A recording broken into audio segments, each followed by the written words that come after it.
Hello વિદ્યાર્થી મિત્રો, ફરીવાર મારી યુટ્યુબ ચેનલમાં આપ સૌનું હાર્દિક સ્વાગત છે. આજે આપણે ધોરણ 6 સામાજિક વિજ્ઞાન જેનું પ્રકરણ 3 છે પ્રાચીન નગરો અને ગ્રંથો તેના સ્વાધ્યાયના પ્રશ્નોનું સોલ્યુશન જોવાના છીએ.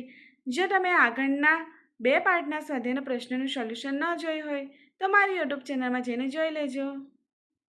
તો અહીં પહેલો પ્રશ્ન છે કે નીચે આપેલા પ્રશ્નોના વિકલ્પમાંથી યોગ્ય વિકલ્પ પસંદ કરીને ઉત્તર લખો. તો પહેલો પ્રશ્ન છે કે સિંધુ ખીણની સભ્યતાના અવશેષો સૌપ્રથમ કયા સ્થળેથી મળી આવ્યા છે? તો અહીં જવાબ આવશે હડપ્પા. ત્યારબાદનો વિકલ્પ છે કે હડપ્ય સભ્યતાનું કૃષિ ક્રાંતિનું મથક કયું નગર હતું?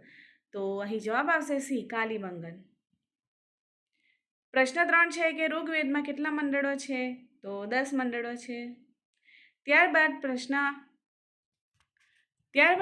2નો પહેલો પ્રશ્ન છે કે હડપ્ય સભ્યતાના નગરો રસ્તાઓનો પરિચય આપો.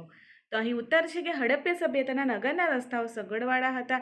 શહેરમાં મુખ્ય 2 રાજમાર્ગોમાં એક ઉત્તરી દક્ષિણ અને બીજો પૂર્વથી પશ્ચિમ જાય.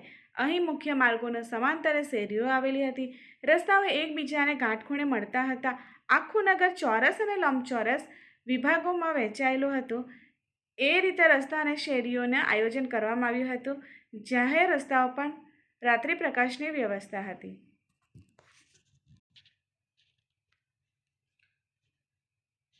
ત્યારબાદનો પ્રશ્ન 2 છે કે હડપ્ય પ્રજાના સર્જન શક્તિ અને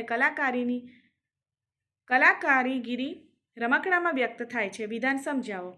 તો અહીં ઉત્તર છે કે હડપ્ય સભ્યતાના અવશેષોમાં રમકડા મળી આવ્યા છે.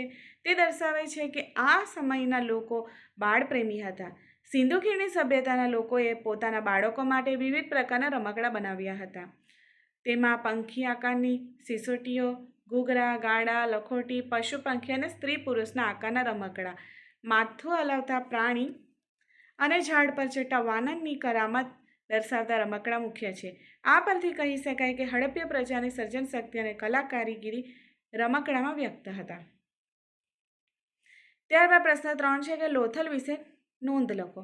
તો અહીં ઉત્તર છે કે લોથલ એ અમદાવાદ જિલ્લામાં ધોળકા તાલુકામાં ભોગાવો નદી કિનારે આવેલું છે. પ્રાચીન સમયમાં એક વેપારી બંદર આ બે ઔદ્યોગિક નગર હતું. અહીં એક માળખું મળી આવ્યું છે જેને ધક્કો એટલે કે ડોકયાર્ડ માનવામાં આવે છે. અહીં આવતા વહાણો ભરતીના સમયે લાંગરીને માલ સામાનને ચડાવવા ઉતારવામાં ઉપયોગમાં તે આવતો હશે એવું માની શકાય છે.